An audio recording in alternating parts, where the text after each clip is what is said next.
हम नहीं है वो पीछे वाला पिछड़ा देश, हम आज का भारत है, ठीक है। और आज का भारत ठीक है। पूरी देखिए ना तुम, नहीं भाई हम पहले अटैक नहीं करेंगे, हम कभी भी अटैक नहीं करेंगे पहले, बट अगर हम पे किसने किया तो हम छोड़ेंगे नहीं। इंडिया का ऑलवेज रूल है, नो फर्स्ट यूज पॉलिसी है भाई। न्यूक्लियर वेपन पे भी हम पहला न्यूक्लियर वेपन नहीं डालेंगे, बट अगर हम पे किसने डाला तो हम उसका जवाब ऐसा देंगे कि कोई सपने में भी नहीं सोच सकता। वी आर एक्चुअली, हम कर रहे हैं एंड तुम भी करोगे। तुम्हारा जनरेशन, पीछे की जनरेशन यहां तक आया, हमारा जनरेशन आगे और छोड़ेगा, आपका जनरेशन कहां लेके जाएगा पता नहीं है। ये भरोसा है भाई, हमारी मिट्टी में जादू ही ऐसा है भारत की। हेलो, कैसे सब लोग। Welcome to Unacademy Maharashtra 9th and 10th। मैं हूं आपका सूरज सर, जो आपको पढ़ाने वाला हूं एसएसटी सोशल साइंस। तो ये आपका पहला लेक्चर होने वाला है, वन शॉट होने वाला है। वन शॉट आप जानते हो क्या टाइप ऑफ लेक्चर्स होते हैं, बट मैं उसको वन शॉट नहीं, एग्जाम्स का टाइम है, क्विक रिवीजन चाहिए, फास्ट और क्लियर एग्जाम ओरिएंटेड चैप्टर्स चाहिए, तो मैं इसको बोलता हूं हेडशॉट। तो ये है आपका हेडशॉट। शुरू करेंगे हम हमारे हिस्ट्री से, जो होगा हमारा फर्स्ट चैप्टर होगा, आप जैसे देख पा रहे हो बोर्ड पे, साइंस एंड टेक्नोलॉजी। भाई मेरा फेवरेट है, आपका भी होगा, कि हम देखेंगे इंडिया की हिस्ट्री पर किस एंगल से। हम इंडिया के साइंटिफिक एंड टेक्नोलॉजिकल हिस्ट्री, उसके इनोवेशंस, क्या क्या किया, कैसे हमने डेवलपमेंट की इन दो स्फीयर्स में, ठीक है। तो ज्यादा स्ट्रेस नहीं लेना है, मैंने नोट्स बना लिए हैं, मैंने कंटेंट पूरा आपके एग्जाम ओरिएंटेशन से बना लिया है। आपको सिर्फ वीडियो देखना है और नोट्स बनाने, ठीक है। इजी क्रिस्प पूरा चैप्टर क्लियर हो जाएगा, ठीक है। तो और देर नहीं करते हैं, शुरू करते हैं। And I know this is your first chapter. Please comment में, अभी बता रहा हूं मैं, बाद में भूल जाऊंगा पढ़ाते टाइम, कमेंट में मुझे बताना कि आपको ये चैप्टर कैसा लगा, आपके क्या डिमांड्स है। मैं यहां आपके लिए हूं and let's start this journey. मैं बहुत एक्साइटेड हूं एंड आई प्रॉमिस यू कि I will try to deliver the best of my content and मुझे सिर्फ आपका साथ चाहिए। आप यहां बने रहिए, आप सपोर्ट कीजिए एंड आप सपोर्ट करेंगे, आपके लाइक्स, कमेंट और आपका साथ मेरे लिए उससे बड़ा रिवॉर्ड कोई नहीं होगा। तो शुरू करते हैं और टाइम नहीं लेंगे, ठीक है, चलेगा। तो शुरू करते भाई। तो इंडिया ने आजादी मिली इंडिया को 1947 में। आजादी मिली तो भाई ब्रिटिशर्स आए थे। ब्रिटिशर्स का ना एक इंपॉर्टेंस ये था, ब्रिटिशर्स का एक स्ट्रॉन्ग पॉइंट ये था कि वो टेक्नोलॉजिकली बहुत एडवांस थी। यूरोप एक टाइम में ना 1800 में बहुत, लास्ट 200-300 साल में बहुत एडवांस होके गया था। वो इतना एडवांस था कि हम उनके सामने टिक ही नहीं पाए, हमारी आर्मीज नहीं टिक पाई, कुछ नहीं, मॉडर्न वेपन्स और ये सब। तो इंडिया भी जब आजाद हुआ और हमने देखा वर्ल्ड वॉर 1, वर्ल्ड वॉर 2 हुआ, अमेरिका, यूरोप इतना आगे गया, जापान, ये सारी कंट्रीज, ठीक है, रशिया इतना आगे जा रहा है। तो सबसे इंपॉर्टेंट जरूरत, हमारे जो फाउंडिंग फादर्स थे, हमारे जो लीडर्स थे, उनको पता था इंडिया को अगर ग्रो करना है, इंडिया को अगर अपना लॉस्ट ग्लोरी, अपना पास्ट जितना वो सोने की चिड़िया वापस बनना है, तो साइंस एंड टेक्नोलॉजी उसका सबसे बड़ा हथियार होगा। एंड आज की दुनिया में साइंस एंड टेक्नोलॉजी सबसे बड़े हथियार है, ये याद रखना। तो इंडिया को भी पता था, जैसे ही हमने आजादी ली, हमने इसमें अपनी पहल करना शुरू कर दिया, हमने स्टेप्स लेना शुरू कर दिया। एंड हमारा फर्स्ट स्टेप था इंडियन एटॉमिक एनर्जी। भाई एटॉमिक एनर्जी है, ठीक है। कौन सा कलर ले, ये वाला लेते हैं, नहीं ये वाला लेते, व्हाइट ही रहने देते, नहीं व्हाइट तो ये ही है ना, तो ब्लू लेते, ब्लू, ओके। तो एटॉमिक एनर्जी सबको पता होगा, यूरेनियम से बनते हैं। यूरेनियम के जो एटम्स है उसको बम्बार्ड करते हैं, उससे जो एनर्जी रिलीज होती है उसको कैप्चर करते हैं, वो न्यूक्लियर एनर्जी है, ठीक है। फिशन रिएक्शन होता है, फ्यूजन रिएक्शन होता है। तो एटॉमिक एनर्जी फाउंडेशन देखते हैं भाई, ऐसे ही नोट्स बनाइए, इजी हो जाएगा सबको। तो कब हुआ एस्टैब्लिश्ड? 10 अगस्त 1948। किसने एस्टैब्लिश किया? प्राइम मिनिस्टर जवाहरलाल नेहरू भारत के फर्स्ट प्राइम मिनिस्टर, उन्होंने किया। क्यों भाई? फोस्टर करना था साइंटिफिक टेम्पर, जो माइंडसेट है देश का, वो कौन सा रखना था? साइंटिफिक माइंडसेट रखना था। और क्या करना है? नेशनल प्रोग्रेस, देश का विकास, नेशन का विकास किसके थ्रू? साइंटिफिक प्रोग्रेस के थ्रू। ठीक है। और इस एटॉमिक जो एनर्जी का हमें करना था उद्घाटन या इसकी शुरुआत या इसके जो स्टेप्स लेने थे, इसमें सबसे बड़ा योगदान भी था डॉक्टर होमी भाभा का। ये फर्स्ट चेयरमैन थे इस कमीशन के। ठीक है। उनके नाम पे फिर बाद में BARC, Bhabha atomic research centre बना। ठीक है। उनका योगदान इतना बड़ा है भारत की एटॉमिक एनर्जी में कि उनके नाम से फिर हमने भाभा एटॉमिक रिसर्च सेंटर बनाया। तो ऑब्जेक्टिव क्या था भाई? क्यों एटॉमिक एनर्जी चाहिए? ऑब्जेक्टिव था एटॉमिक एनर्जी चाहिए हमें इलेक्ट्रिसिटी प्रोड्यूस करने के लिए। देखो, देश जितना आजाद होगा, डेवलप होगा, आगे जाएगा, उसकी एनर्जी नीड्स बढ़ती जाएगी। तो अगर जितनी बड़ी बड़ी सिटीज और बड़ी बड़ी कंट्रीज देखोगे, जितनी डेवलप कंट्री है उसकी एनर्जी नीड्स ज्यादा है, उसकी इलेक्ट्रिसिटी नीड्स ज्यादा है। तो बिल्कुल इलेक्ट्रिक भाई, लाइट के बिना तो कुछ चलता नहीं, तुम्हें पता है इलेक्ट्रिसिटी कितनी इंपॉर्टेंट है। एक पत्ता नहीं हिल सकता, अब हम ये बोल सकते हैं इलेक्ट्रिसिटी के बिना। तो increase in the field of shelf life of food. Shelf life, एक अनाज होता है, अनाज कुछ टाइम के बाद सड़ जाता है, उसकी शेल्फ लाइफ बढ़ाना। ठीक है। नैनो टेक्नोलॉजी, नैनो टेक्नोलॉजी क्या होती है? एकदम माइक्रो टेक्नोलॉजी, जहां पे हम ना जीन्स को चेंज करें, हम ग्रेन्स की ना फीचर्स को चेंज करें, हम एनिमल्स की जीन्स को ये करें। ठीक है। तो नैनो टेक्नोलॉजी एकदम माइक्रो लेवल पे टेक्नोलॉजीज पे, and advance related advance technologies. तो क्या करना है भाई? बेसिक तो इलेक्ट्रिसिटी था, ग्रेन्स का shelf life and nano technology. तो फर्स्ट माइलस्टोन हमें मिला 1956 में, जब हमने क्या, हमारा जो डिपार्टमेंट ऑफ एटॉमिक एनर्जी का डिपार्टमेंट, हर एक डिपार्टमेंट होता है, जैसे एकेडमिक डिपार्टमेंट होता है, आपका एडमिनिस्ट्रेशन डिपार्टमेंट होता है स्कूल में। ठीक है। स्पोर्ट्स का डिपार्टमेंट होता है, तो वैसे ही यहाँ पे एटॉमिक डिपार्टमेंट है। कॉलेजेस में भी जाओगे, कंप्यूटर साइंस का डिपार्टमेंट होता है, इलेक्ट्रिकल का होता है, मैकेनिकल का होता है। वैसे यहाँ पे हमने डिपार्टमेंट बनाया जो देखेगा क्या, एटॉमिक एनर्जी भारत की। तो कब? 1956 में उन्होंने सेटअप किया अप्सरा। अप्सरा ये एक न्यूक्लियर रिएक्टर है भाई, न्यूक्लियर रिएक्टर है। किसकी मदद से सेटअप किया हमने ये? हमने सेटअप किया ये सेटअप किया विद द हेल्प ऑफ, हमारा खुद का नहीं था। ठीक है। हमने ये सेटअप किया with the help of USA। ठीक है। ओके, चलो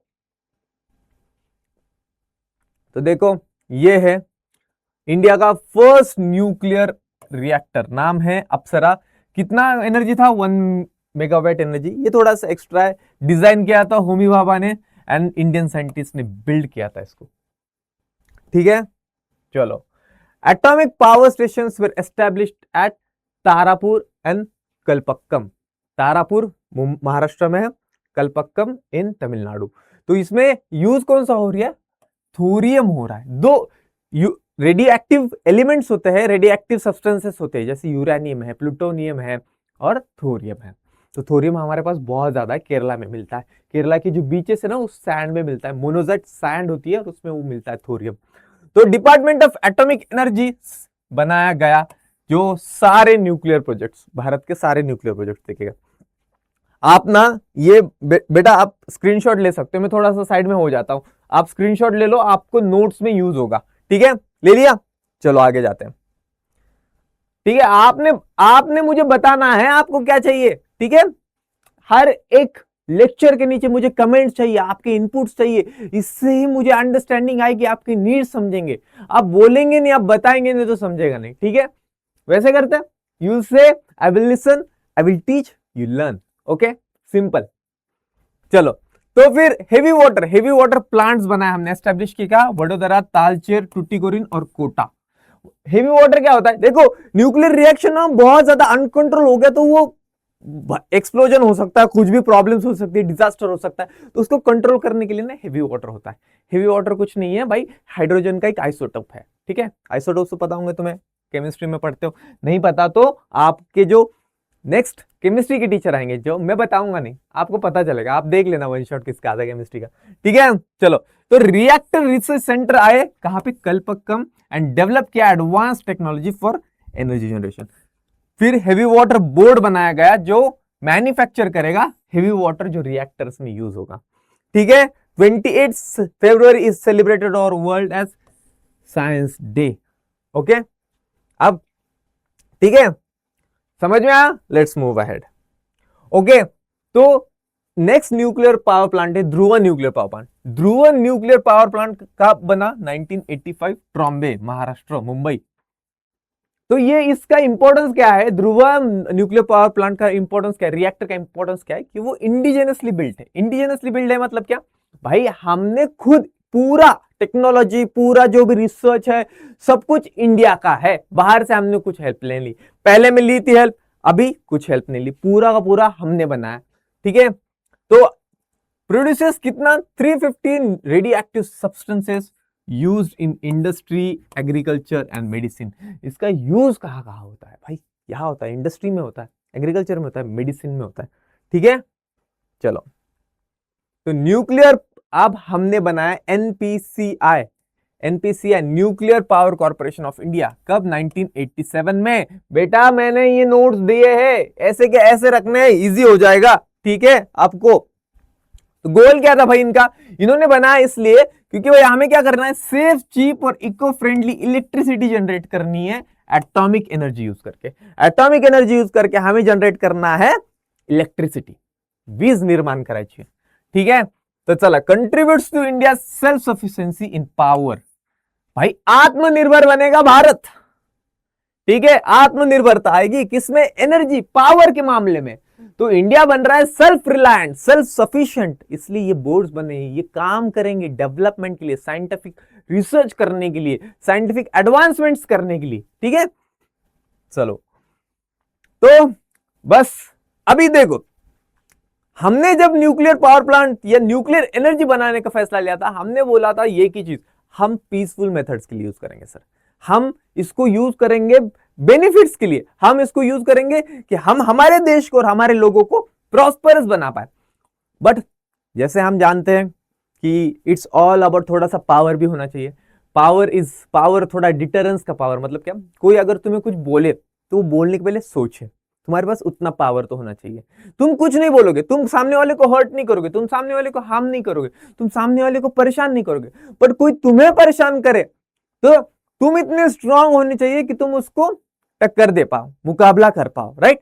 तो खुद को डिफेंसिव भी बनाना, तो ये भी जरूरत है। और हमने ये किया जब हमने न्यूक्लियर टेस्ट किए। इंडिया के पास न्यूक्लियर वेपन्स है, और न्यूक्लियर वेपन्स बहुत ज्यादा डिवास्टेटिंग होते हैं, बहुत ज्यादा डेंजरस होते हैं। और ये एक बार यूज हुए हैं वर्ल्ड वॉर 2 में। अमेरिका ने यूज किए जापान पे, हिरोशिमा और नागासाकी पे। और जिस टाइम वो यूज हुए थे और जो जो मंजर और जो हुआ देखा, इतना मतलब ना, इतना जान और माल का नुकसान हुआ, इतना खतरनाक था वो बॉम्ब का विस्फोट कि आज तक दुनिया सोचती कि भाई ऐसा वापस नहीं होना चाहिए। बट सारे कंट्रीज ने, जितनी भी कंट्रीज है, उन्होंने कोशिश की है। अभी कुछ ही चंद कंट्रीज है वर्ल्ड में, 10-12, जिनके पास न्यूक्लियर वेपन्स है, बाकी कंट्रीज के पास नहीं है। तो हमने कब लिया? हमने ये किया because of China. China nuclear energy test कर रहा था, न्यूक्लियर मिसाइल्स टेस्ट करने की इसमें था, और पाकिस्तान भी।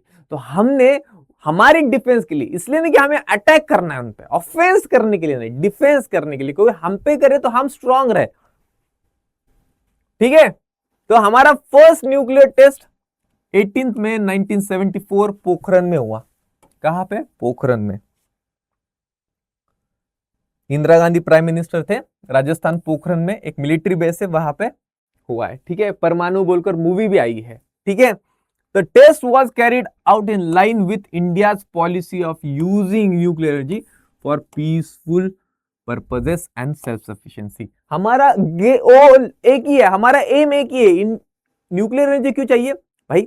हमें एनर्जी बनानी है, हमें बेटरमेंट करनी है, हमें अच्छाई के लिए न्यूक्लियर एनर्जी वापस कर। बट इसका मतलब ये नहीं हमें हमारा डिफेंस नहीं करना है। हाँ, वक्त आए तो डिफेंस करना भी पड़ता है, स्ट्रांग रहना पड़ता है। ठीक है, major reason behind this decision was, देखो, China's nuclear capability and Pakistan desperate efforts to acquire nuclear weapons with China's help.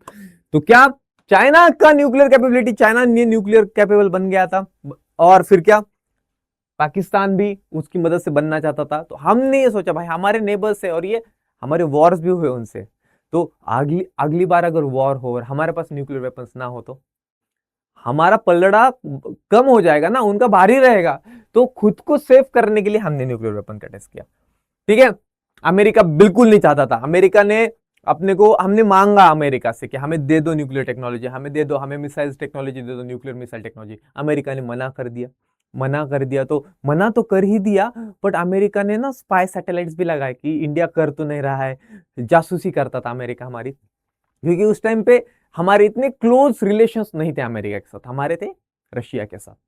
तो रशिया अमेरिका दुश्मन, तो इसलिए हम भी उसके थोड़े से नेगेटिव इसमें थे, बट नॉट दुश्मन, बट हाँ इतना अच्छा नहीं था। ठीक है, तो भाई सिंपल है, उन्होंने सैंक्शंस भी लगाए। सैंक्शंस मतलब क्या होता है? सैंक्शंस मतलब ऐसा कि समझ लो हमारे इससे कोई बिजनेस नहीं करेगा, हमारे प्रतिबंध लगा दिया। ठीक है, प्रतिबंध लगा दिया कुछ इंटरनेशनली।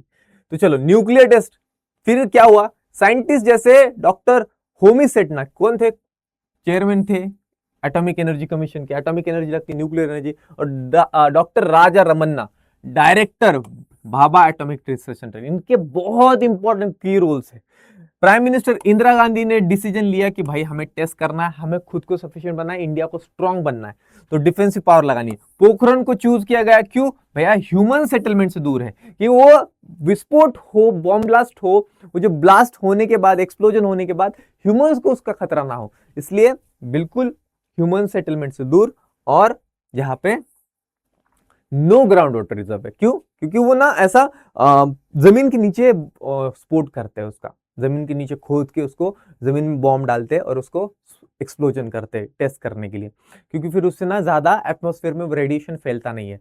बट उसमें ये भी नहीं होना चाहिए कि जमीन में पानी है कहीं पे और वो पानी में मिक्स हो रहा है रेडिएशन, तो फिर जो भी वो पानी पिएगा उसको उसका इफेक्ट होगा, उसकी फिर डीएनए वगैरह उसको बीमारियां हो जाएगी, मर सकते हैं वो, तो वो प्रॉब्लम नहीं होना चाहिए। इसलिए ऐसी जगह जहां पे ह्यूमंस नहीं है और कोई पानी नहीं है।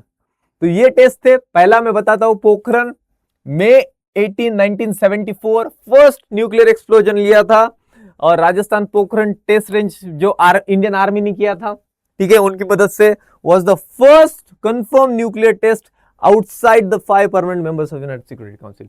5 परमानेंट मेंबर्स है यूनाइटेड नेशंस के, तो उनमें से बाहर फर्स्ट इंडिया था। 5 में से, दुनिया में सिर्फ 5 ही देश थे जिनके पास न्यूक्लियर वेपन्स थे या न्यूक्लियर पावर था। हमने वो कर लिया, हमने ये कर लिया, न्यूक्लियर वेपनाइज्ड न्यूक्लियर एनर्जी, हमने वो कर लिया। ठीक है, तो 6 country to weaponize nuclear energy. ठीक है, डॉक्टर पीके अयंगर इन्होंने डिजाइन किया बॉम्ब को, और डॉक्टर राजन्ना ये प्रोजेक्ट के हेड थे। तो ये 2 लोग और हमारे होमी सेटना, ठीक है, ये 3 लोगों का नाम है। तो एक्सप्लोजिव कितना था भाई? 8 किलो टन का एक्सप्लोजिव था, और टोटल वेट था 1400 किलो। ठीक है, फिर दूसरा किया हमने 1998, अटल बिहारी वाजपेयी ये थे। कब किया था? 2 किया था, May 11 एंड May 13। ठीक है, इसको पोखरण 2 बोलते हैं। एंड इसके जो चीफ कोऑर्डिनेटर थे हमारे प्राइम मिनिस्टर, हमारे फॉर्मर प्रेसिडेंट, प्राइम मिनिस्टर बोला, प्राइम मिनिस्टर अटल बिहारी वाजपेयी थे। हमारे फॉर्मर प्रेसिडेंट, राष्ट्रपति कौन? APJ, doctor APJ Abdul Kalam, ये थे प्रोजेक्ट इंचार्ज। ठीक है, तो 3 किए थे हमने, एक छोटा था, मेन बड़े 2 थे, 15 किलो टन और 45 किलो टन। हाइड्रोजन बॉम्ब को भी कर दिया था। 6 country to join the nuclear club, 6 country बन गए थे वर्ल्ड की न्यूक्लियर, हमारे पास वेपन्स है, मिसाइल्स है। ठीक है, चलो अब आते हैं मिसाइल डेवलपमेंट। न्यूक्लियर की बात कर रहे हैं, न्यूक्लियर वेपन को भेजेगा कौन? तो मिसाइल्स बहुत जरूरी है, और मिसाइल्स में सबसे ऊपर हमारे doctor APJ Abdul Kalam, the missile man of India. उनके अंडर बहुत ग्रो किया हमारा मिसाइल टेक्नोलॉजी। तो इंडिया ने उसका मिसाइल प्रोग्राम लॉन्च किया 1974 के न्यूक्लियर ब्लास्ट के साथ। तो हमने फर्स्ट मिसाइल हमारी पृथ्वी बनाई। ये क्या है? सरफेस टू सरफेस, मतलब जमीन से जमीन पे अटैक करेगी। ठीक है, अग्नि, ये क्या है? मीडियम रेंज है। अग्नि लॉन्ग रेंज है, बहुत दूर तक वार करती है। ठीक है, मैं बताऊंगा, ये सारी मिसाइल्स मैंने आगे दिखाई है, आप सिर्फ इतना कर लो। आकाश, सरफेस टू एयर, जमीन से हवा में जो फाइटर प्लेन्स आते हैं, ये आते हैं उनको मारने के लिए, या दूसरी मिसाइल आती है वो मिसाइल को हवा में मारने के लिए। ठीक है, फिर नाग, नाग क्या है? Anti tank fire and forget. Anti tank, tank को खत्म करने के लिए, टैंक पे अटैक करो, टैंक फटके खत्म, चिथड़े उड़ जाएंगे। और फायर एंड फॉरगेट, बटन दबाओ, भूल जाओ मिसाइल डाली भी है, वो लग जाएगी जाके, आपको उसको ट्रैक करने की जरूरत नहीं है। ठीक है, एक बार सिर्फ एम ट्रैक लॉक कर दो, लॉक कर दिया, वो मिसाइल शूट हो जाएगी और अपने आप जहां टैंक जाएगा उसके पीछे वो जाकर उसको मारेगी। ठीक है, तो ये होती है फायर एंड फॉरगेट। तो हमने लॉन्च किया था integrated guided missile development programme, IGMDP। Integrated, बहुत सारी मिसाइल्स, गाइडेड, गाइडेड मतलब क्या, मिसाइल्स ट्रैक करेगी, उसको आपने को भेजने की जरूरत नहीं, एक बार लॉक हो गया मिसाइल्स खुद जाएगी। एंड डेवलपमेंट प्रोग्राम, ठीक है, किसने शुरू किया था? डॉक्टर APJ अब्दुल कलाम के अंडर शुरू किया था। ठीक है, तो देखो the defence research development organisation कौन करता है? इंडिया के वेपन्स बनाता है DRDO। DRDO बनाता है भाई सारे वेपन्स, जो भी है इंडिया का मिलिट्री, सबसे बड़ी मिलिट्री ऑर्गेनाइजेशन इज DRDO। ठीक है, ये बनी थी डिपार्टमेंट ऑफ डिफेंस, बिल्कुल रक्षा मंत्रालय के अंदर बनी थी, गवर्नमेंट ऑफ इंडिया का। ऑब्जेक्टिव क्या है? इंडिया को सेल्फ सफिशिएंट बनाना है in equipments, weapons required for defence. खुद की रक्षा के लिए जो जरूरी वेपन्स होंगे उसके लिए हमें इंडिया को सेल्फ सफिशिएंट बनाना है। तो देखो 1983 के बाद ये ऑर्गेनाइजेशन ने बहुत सारे मिशंस लाए, मिसाइल्स लाए डॉक्टर APJ अब्दुल कलाम के साथ, और बहुत सक्सेस मिला। ये डॉक्टर APJ अब्दुल कलाम का इतना ज्यादा उसमें इनपुट था, इतना ज्यादा उनका योगदान था कि उनको हमने इंडिया का मिसाइल मैन बोल दिया, father of India missile programme बोलते हैं उनको। ठीक है, तो जो है हमारा integrated guided missile development programme APJ Abdul Kalam का, उसका देखते हैं। तो शुरू हुआ था डॉक्टर APJ अब्दुल कलाम के अंडर। एजेंसी कौन सी है? DRDO देखती है इसकी। ठीक है, ये रिस्पॉन्सिबल है मिसाइल्स बनाने में, इस प्रोग्राम को चलाने में कौन सी एजेंसी है? DRDO। तो क्या है भाई, ग्लोबल रिकॉग्निशन मिल गया भाई, इंडिया की मिसाइल्स ऐसे वैसे नहीं है, फेमस हो गए हम, और लोकली इंडिया के इंडिया में बनाते हैं हम, हमें किसी की जरूरत नहीं है, हम खुद आत्मनिर्भर है बनाने में, हम स्ट्रांग है भाई, हम नहीं है वो पीछे वाला पिछड़ा देश, हम आज का भारत है। ठीक है, और आज का भारत घर में घुस के मारता है। ठीक है, उरी देखिए ना, नहीं भाई, हम पहले अटैक नहीं करेंगे, हम कभी भी अटैक नहीं करेंगे पहले, बट अगर हम पे किसने किया तो हम छोड़ेंगे नहीं। इंडिया का ऑलवेज रूल है, नो फर्स्ट यूज पॉलिसी है भाई, न्यूक्लियर वेपन्स में भी हम पहला न्यूक्लियर वेपन नहीं डालेंगे, बट अगर हम पे किसने डाला तो हम उसका जवाब ऐसा देंगे कि कोई सपने में भी नहीं सोच सकता। ठीक है, तो ये है। तो देखते हैं हमारे मिसाइल्स, मुझे बहुत पसंद है ये, जरा डिफेंस बॉयज को बहुत पसंद होगा। ठीक है, girls please bear with us, थोड़ा सा लड़कों को बहुत पसंद आता है। कौन सी मिसाइल, क्या रेंज है, कैसे फायर करती है, सर टेक्नोलॉजी। कभी ऐसा तुम्हें अगर चाहिए हो ना लेक्चर, मुझे बता देना, अपन ना लाइव में तुम्हारे लाइव आएंगे, आगे जाके तुम्हारे लाइव लेक्चर्स होंगे, उसमें हम डिस्कस करेंगे। तो आपने पॉइंट्स बना के रखना, विल डिस्कस ऑल दिस। ठीक है, तो चलो, पहली है Prithvi series, surface to surface ballistic missiles है। सरफेस टू सरफेस मतलब, ठीक है, तो क्या है, सक्सेसफुली टेस्ट हुई थी 1988 में। तो पहली पृथ्वी 1 किसको दी गई? आर्मी को। आर्मी जो हमारे डिफेंस फोर्सेस है उसके 3 विंग्स होते हैं, आर्मी, एयरफोर्स एंड नेवी। तो आर्मी को दी गई, पृथ्वी 2 दी गई एयरफोर्स को। फिर एयरफोर्स का नंबर आया, जो फाइटर जेट से लॉन्च होगी, ये जमीन से लॉन्च होगी। Surface to surface, surface to air, ये है air to surface, air to air. फिर है नेवी को दी गई, कौन सी? पृथ्वी 3। तो 1 2 3 सबको मिल गए, ओके डन। तो कितना कैरी कर सकते? न्यूक्लियर वेपन्स को कैरी कर सकते, कितना? 500 से 1000 किलो तक का न्यूक्लियर वॉरहेड कैरी कर सकते। रेंज कितनी है? 150 से 300 किलोमीटर, ज्यादा नहीं है 150 से 300 किलोमीटर। बट जब फाइटर जेट की ये होती है, या फाइटर जेट से हमें कहीं मिसाइल डालनी है, या हमें सबमरीन से डालनी है, या फिर हमें डिस्ट्रॉयर शिप से डालनी है, तो ये भी रेंज सफिशिएंट हो जाती है।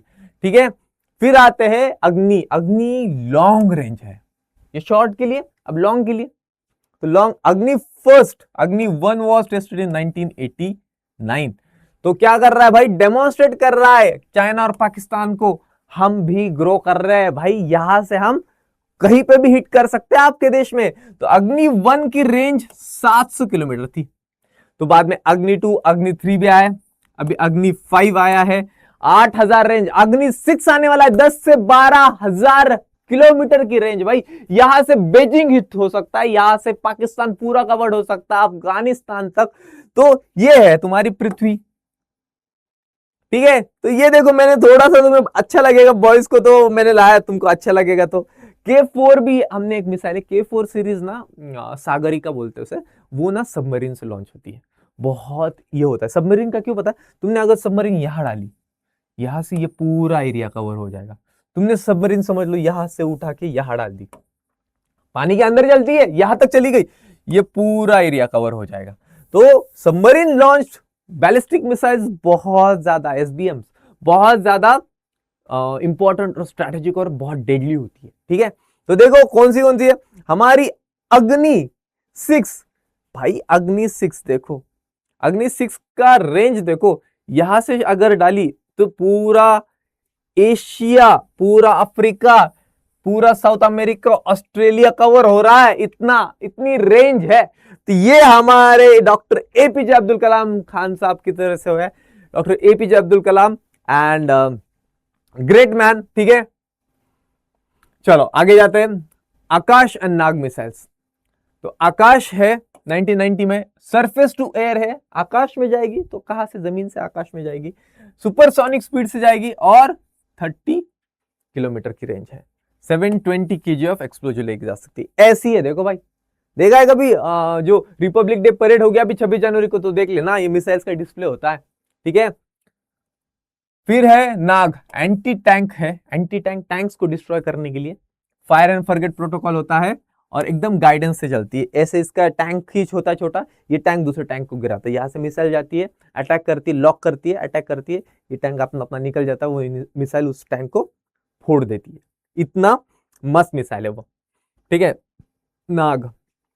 अब आते हैं भाई साहब स्पेस रिसर्च, मेरा फेवरेट है, बचपन से बहुत पसंद है। तो हमने हमारा स्पेस रिसर्च 1961 में शुरू किया, थुम्बा इक्वेटोरियल लॉन्च सेंटर से, by Indian national committee for space research, NCSR, यही बाद में जाकर इसरो बनी है, ठीक है। ये फर्स्ट स्पेस एजेंसी थी भारत की, ठीक है। तो क्या क्या किया इन्होंने, रोहिणी 75 रॉकेट, फर्स्ट रॉकेट है भाई भारत का, ठीक है। किसकी हेल्प से बनाया, हमने बनाया ये with the help of Russia. फिर है Aryabhata satellite, first satellite Bharat की, सोवियत हेल्प से बनाई। एंड बता दिया भाई हम भी स्पेस में भी कुछ कर सकते हैं, स्पेस में भी हम अपना झंडा लगा सकते हैं, स्पेस भी नहीं छोड़ेंगे, हर जगह पे इंडियंस का हम दबदबा बनाएंगे, हम कोशिश करेंगे, हम हमारी मेहनत से, हम हमारी लगन से, हम हमारे दिमाग से खुद को वापस स्ट्रांग बनाएंगे, ठीक है। तो चलो एप्लीकेशन क्या है, क्यों यूज होती है ये सैटेलाइट्स, यूज होती है रिमोट सेंसिंग, कि कैसा लैंड है, कितना पानी है, स्ट्रक्चरिंग कैसा है, इंडिया का मैपिंग कैसा है, इंडिया में बारिश किस साइड से आती है, वेदर कैसा होगा, क्लाउड्स कैसे होते हैं, साइक्लोन्स कैसे होते हैं, तो ठीक है, वेदर फोरकास्टिंग और कम्युनिकेशन, सबसे इंपॉर्टेंट मोबाइल्स, इंटरनेट, ठीक है, ये सारी चीजें, लाइव टीवी वगैरह, ओके। चलो मूव करें आगे, चलो। तो कब बना था Indian space research organisation, famous है भाई, स्टोरी है भाई, यहां से साइकिल पे लेके गए थे हम हमारे फर्स्ट रॉकेट्स को लॉन्चिंग पैड तक, और आज India is the first country जो अपने पहले अटेम्प्ट में मार्स तक पहुंचा है। तो यहां से यहां तक का सफर, सलाम है उन लोगों को, सलाम है हमारे साइंटिस्ट को, सलाम है हमारे इंजीनियर्स को, और सलाम है हमारे इसरो, डीआरडीओ, बीआरसी सेल और हमारी इंडियन आर्मी को, जो ऐसे कमाल कर दिए, ऐसे रिकॉर्ड्स तोड़ दिए कि वो कोई सोच भी नहीं सकेगा। भाई अभी तो आजाद हुआ है ये देश, 50 साल भी नहीं हुए और स्पेस में अपने रॉकेट्स भेज रहा है। ये लगन होती है भाई, नासा जितना बजट नहीं था हमारे पास, आज भी नहीं है, फिर भी जितने में करते हैं ना, एफिशिएंट, अफोर्डेबल, इतना सक्सेसफुल स्पेस प्रोग्राम इंडिया ने चलाया और कोई नहीं चला पाया, इतने कम पैसे में और इतना सक्सेसफुल कोई भी नहीं, ठीक है।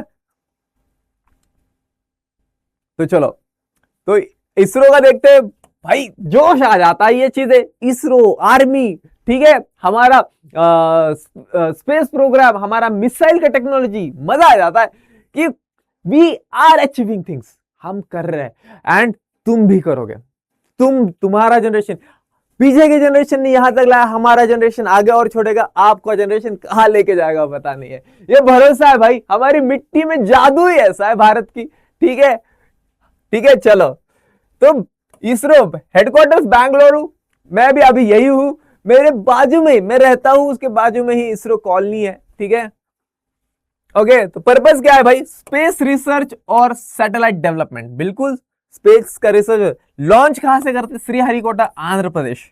और हेल्प किया है भाई स्पेस टेक्नोलॉजी को आत्मनिर्भर बनने में भारत को, इसरो ने। ठीक है, तो इसरो के कुछ सैटेलाइट्स, कुछ हमने स्पेस प्रोग्राम्स देखते हैं। तो पहला है भास्कर, रोहिणी और आर्यभट्टा, तो देखा तुमने अभी। भास्कर लॉन्च किया था हमने रशिया से। ठीक है, रिमोट सेंसिंग टेक्नोलॉजी, मैंने बोला जैसे भाई water bodies, minerals, forest, weather, ये जानने में ऊपर से निगरानी रखता है हमारी इंडिया की। ठीक है, फिर है भास्कर 2, ये भी हमने लॉन्च किया था रशिया से ही। रशिया ने बहुत हेल्प किया हमें वेपन्स में, मिलिट्री माइट में, स्पेस में। तो रशिया और हमारा बहुत अच्छा दोस्ती है भाई। ठीक है, बहुत टाइम से है। ठीक है, अच्छी बात है भाई। मैं तो बोल रहा हूं सारे देशों ने एक दूसरे के साथ दोस्ती बनाए रखनी चाहिए, और दोस्ती से बड़ा कुछ नहीं है। ठीक है, जितने ज्यादा अच्छे दोस्त होंगे उतना ज्यादा दोनों एक दूसरे की हेल्प करके आगे जाएंगे। तो कंटिन्यूएशन ऑफ भास्कर था, इसमें और इंप्रूवमेंट लाई हमने, और हमने समंदर का भी ओशियोनोग्राफिक रिसर्च भी किया। ठीक है, ये थी हमारी भास्कर सैटेलाइट। मैंने फोटोज लगाए हर सैटेलाइट के, देख लेना। ठीक है, फिर है एप्पल, अपना आईफोन वाला एप्पल नहीं, ना खाने वाला एप्पल। एप्पल का फुल फॉर्म अलग है, एरेन पैसेंजर पेलोड एक्सपेरिमेंट, ये है। और ये first indigenously built communication satellite है, भारत की कम्युनिकेशन सैटेलाइट, जो सैटेलाइट फोन्स या मोबाइल फोन्स या इंटरनेट के लिए यूज हो सकती है आगे, उसके फर्स्ट कम्युनिकेशन सैटेलाइट है। कहां से? फ्रेंच गुयाना से लॉन्च की थी हमने। तो हेल्प किया इंडिया को एजुकेशन और इमरजेंसी कम्युनिकेशंस में। ठीक है, चलो अब आते हैं इनसैट। इनसैट बहुत स्पेशल सीरीज की कैटेगरी है, इसलिए बोलता था, क्यों पता है? इसने इंडियन टेलीकॉम, जो भी तुम्हारा भाई आज फोन चल रहा है, आज 5G चल रहा है, आज 4G चल रहा है, आज तुम्हारे टीवी चैनल्स चल रहे, आज लाइव मैच देख पाते हो इन सैटेलाइट्स की मदद से। और ये शुरुआत थी उसकी, उस दौर की शुरुआत, टीवी, रेडियो, वेदर, सब कुछ उससे आया। कितने? 207 आकाशवाणी स्टेशन। आकाशवाणी स्टेशन होते थे जो रेडियो स्टेशन है, उसको आकाशवाणी स्टेशन बोलते थे। 207 आकाशवाणी स्टेशन को लिंक किया था इसने, किसने? इनसैट 1B ने। ठीक है, सायक्लोन, वादळ, त्याची ट्रॅकिंग, सर्च आणि रेस्क्यू, सी आणि एअर क्रॅशेस मध्ये किती कामाला येतं बघा। ती सॅटेलाइट जाते, सॅटेलाइट वरून इमेजेस घेते, आणि त्या इमेजेसने आपल्याला कळतं कुठं काय वादळ येणार आहे, कुठं काय गोष्टी होणार आहेत। ठीक आहे, ते येतं ना कधी कधी आपल्याला एक नोटिफिकेशन येतं गव्हर्नमेंट कडून, IMD कडनं येतं, इंडियन मेट्रोलॉजिकल डिपार्टमेंट कडनं, की इथं इथं पाऊस जास्त होणार आहे, इथं वादळ येण्याचे चान्सेस आहेत, आपल्याला न्यूज मध्ये कळतं, ते यामुळेच कळतं। ठीक आहे, खूप साऱ्या जे नैसर्गिक आपदा आहेत ना, त्याला आपण टाळू शकतो। ठीक है, चलो हेल्थ केयर, टेलीमेडिसिन भाई, बिल्कुल connecting rural clinics to city hospitals. बिल्कुल भाई, ये बहुत इंपॉर्टेंट है। एक डॉक्टर दूसरे डॉक्टर से कनेक्ट कर पा रहा है, गांव का डॉक्टर सिटी के डॉक्टर से कनेक्ट कर पा रहा है, और मेडिकल एक्सपर्टीज, मेडिकल एडवाइस ले पा रहा है, हेल्प हो जाती है। Education supported remote learning for and educational, ये जो सीख पा रहे हो इंटरनेट का करिश्मा है, और ये उन सैटेलाइट्स और टेक्नोलॉजिकल एडवांसमेंट का करिश्मा है भाई। ठीक है, जादू है, यहां से पढ़ा रहा हूं, तुम्हें सुनाई दे रहा है तुम्हारे घर में। ठीक है, लाइव देख पा रहे हो। ओके, चलो टेक्नोलॉजिकल प्रोग्रेस इन रेलवेज, भाई ट्रांसपोर्ट में भी किया। जैसे चित्तरंजन लोकोमोटिव वर्क्स वेस्ट बंगाल में है, जहां पे मैन्युफैक्चर होते हैं स्टीम, इलेक्ट्रिक और डीजल इंजन। अब इंडियन रेलवेज ने ये किया कि भाई मोस्टली हम इलेक्ट्रिक चलाएंगे, सेफ है, पोल्यूशन नहीं होता है। ठीक है, अच्छा है। डीजल लोकोमोटिव्स तो कहां पे? वाराणसी में बनते हैं। Produce the first diesel engine in India, first diesel engine. Railways are भाई वो ना लाइफ लाइन है इंडिया की। इतना ट्रैवल, इतना ट्रांसपोर्ट चीप रेट्स में एक इंसान को यहां से कहीं और भेजना, अपनी इकोनॉमिक अपॉर्चुनिटीज के लिए, अपने दोस्तों के पास, अपने रिश्तेदारों के पास, और बेस्ट है रेलवेज। ठीक है, रेलवेज हैज डन, सबसे बड़ा एम्प्लॉयर है वर्ल्ड का, one of the top 10 employers of the world में है। सबसे बड़ी एम्प्लॉयर अगर देखे जाओ वॉलंटरी, तो हमारी इंडियन आर्मी है। तो उसके बाद हमारा रेलवेज भी बहुत बड़ा है। ठीक है, और लोगों की बहुत मदद करता है। India started exporting railway engine, हमने एक्सपोर्ट भी करना शुरू कर दिया श्रीलंका, बांग्लादेश, वियतनाम और तंजानिया को। तंजानिया अफ्रीका में देश है, ठीक है। अब आते हैं टेलेक्स। टेलेक्स सर्विस, टेलेक्स में याद आ गया कुछ तो, कुछ मैसेजिंग, कुछ टेलीग्राम टाइप, कुछ तो message internet type, call type होगा। तो अभी उस पे आ रहे हैं हम हमारे कम्युनिकेशन पे। कम्युनिकेशन तो 1963 में शुरू किया डिपार्टमेंट ऑफ टेलीकम्युनिकेशन, बिल्कुल। Used to send typed messages quickly from one part of India to another. क्या टाइप किए वाले मैसेजेस, टेलीग्राफ जैसे, एसएमएस जैसे। तो 1969 में टेलेक्स सर्विस देवनागरी स्क्रिप्ट में भी शुरू हुई, जो दिल्ली में पहले शुरू हुई। देवनागरी स्क्रिप्ट मतलब हिंदी, मराठी, ठीक है, इंडियन लैंग्वेजेस में। Became popular in government offices, businesses and news agencies. यहाँ की न्यूज कहीं और भेजनी है, वहां का कोई बिजनेस का ऑर्डर लेना है, गवर्नमेंट का कोई पॉलिसी, कोई डिसीजन बताना है, भाई बहुत यूज होता है। आज तुम्हें पता है, तुम्हारे दोस्तों को तुम मैसेज करते हो, तुम्हारे रिलेटिव्स को मैसेज करते हो, एक व्हाट्सएप मैसेज कितनी सारी चीजें, कितनी सारे प्रॉब्लम सॉल्व कर देता है। फोन नहीं तो ऐसा लगता है भाई हाथ नहीं है, एक इतना इंपॉर्टेंट हो गया। तो उस टाइम पे भी इसने बहुत हेल्प की है। तो मेजर फास्ट कम्युनिकेशन था इसके पहले, किसके पहले, ईमेल और इंटरनेट के पहले। ईमेल और इंटरनेट के पहले क्या था, टेलेक्स, पेजर, ठीक है। तो बहुत इंपॉर्टेंट था भाई, फास्ट कम्युनिकेशन था। अभी तो WhatsApp is the fastest communication I feel, ठीक है। टेलेक्स का यूज कम हुआ इंटरनेट आने के बाद। 1990s में इंटरनेट आया एंड उसका यूज कम हो गया टेलेक्स का, फिर इंटरनेट ने टेक ओवर कर लिया। इंटरनेट उससे भी फास्ट था और बहुत सारी चीजें करने दे रहा था, ठीक है। चलो, सैटेलाइट कम्युनिकेशन, सैटेलाइट का इस्तेमाल करके first satellite communication earth station was set up in 1967 Jodhpur Tekra near Ahmedabad. Ahmedabad में जोधपुर टेकरा है, वहां पे सबसे पहला सैटेलाइट कम्युनिकेशन का अर्थ सेंटर। क्योंकि सैटेलाइट आएगा, वो जो सिग्नल है उसको पकड़ना भी पड़ेगा, तो उसके लिए एक सेंटर बनाते हैं, वो सिग्नल को पकड़ता है और फिर वो छोटे छोटे टावर्स को डिस्ट्रीब्यूट करता है, ठीक है, वैसे होता है।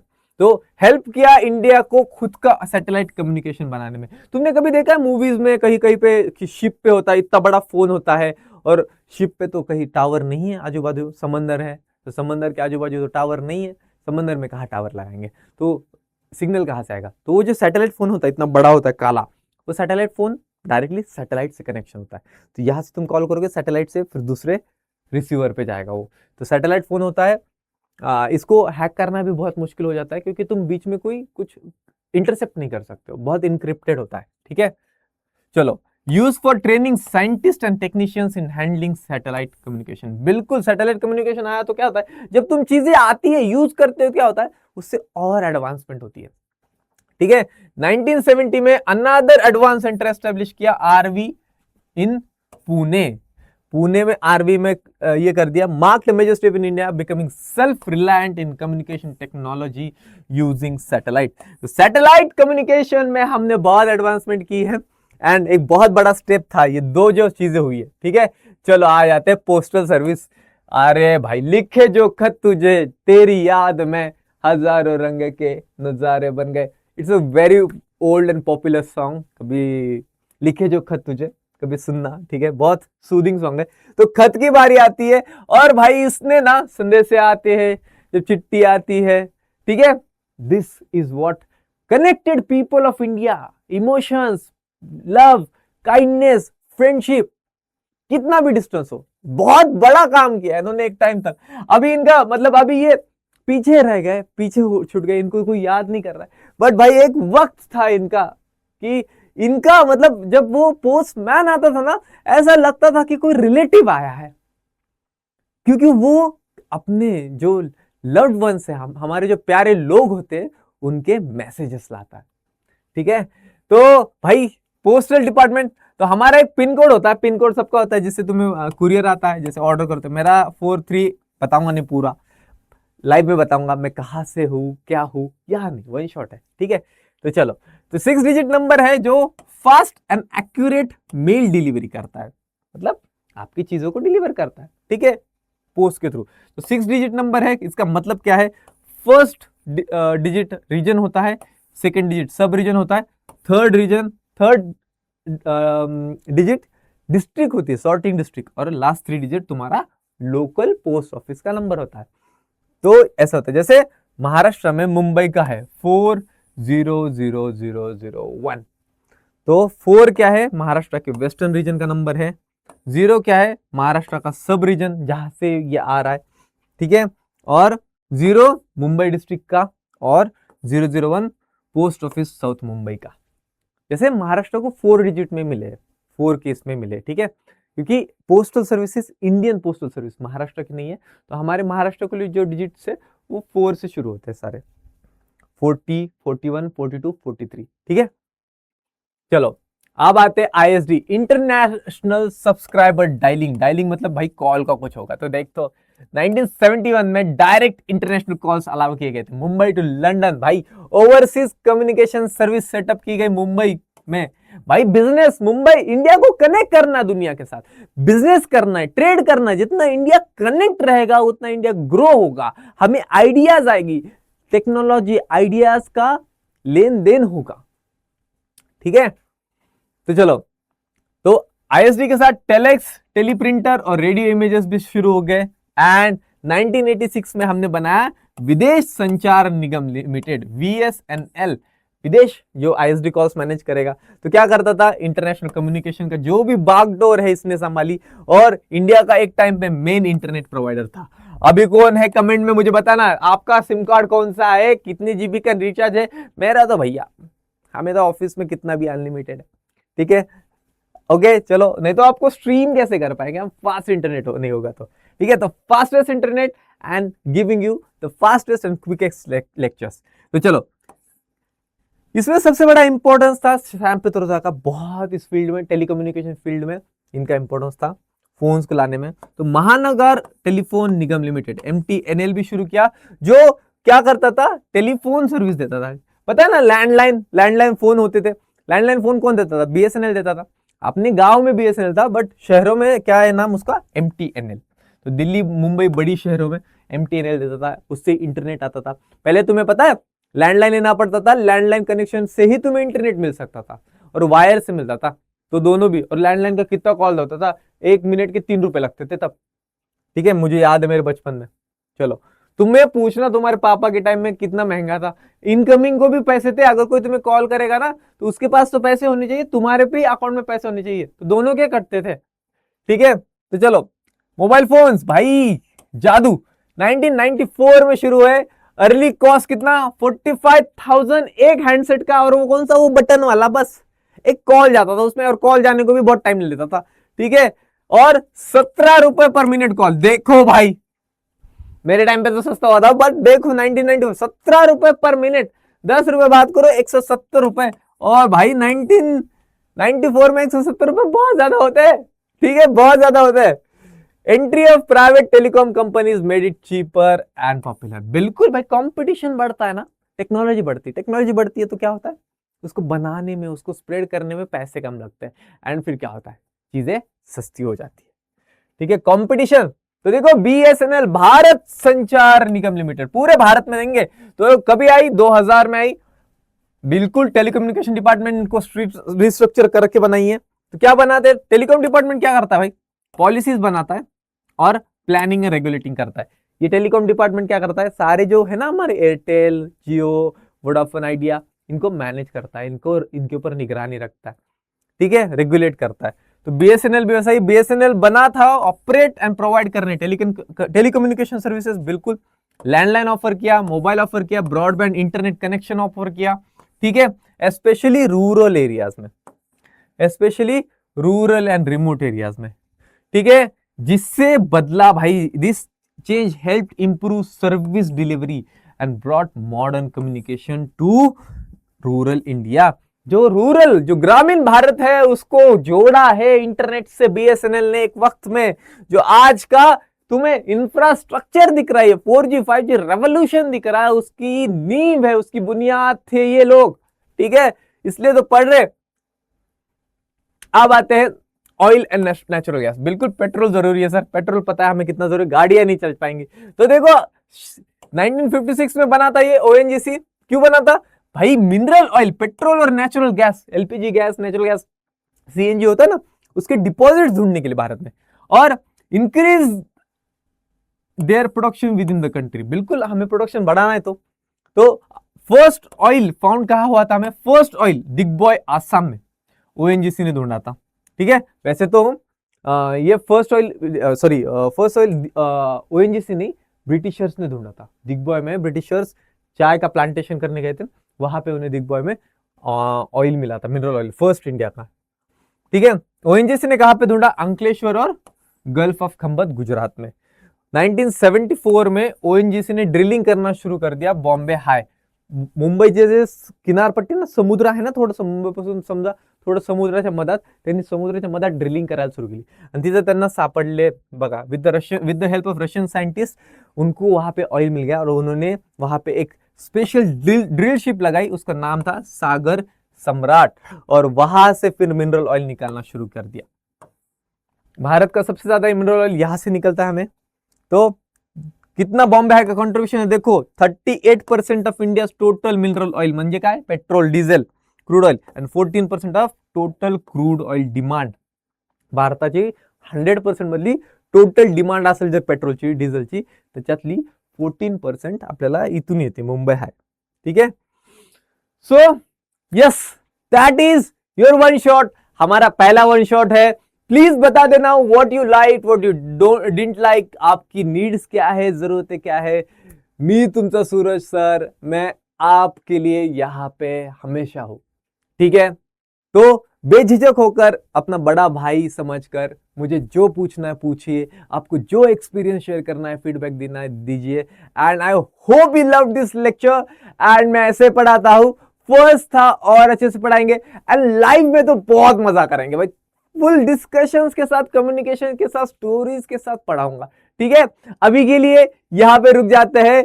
सी you in your next lecture, bye, take care, पढ़ते रहो। नेक्स्ट डे 10th है भाई, सीनियर्स बनने वाले स्कूल के। ठीक है, bye, take care. Unacademy. Let's crack it.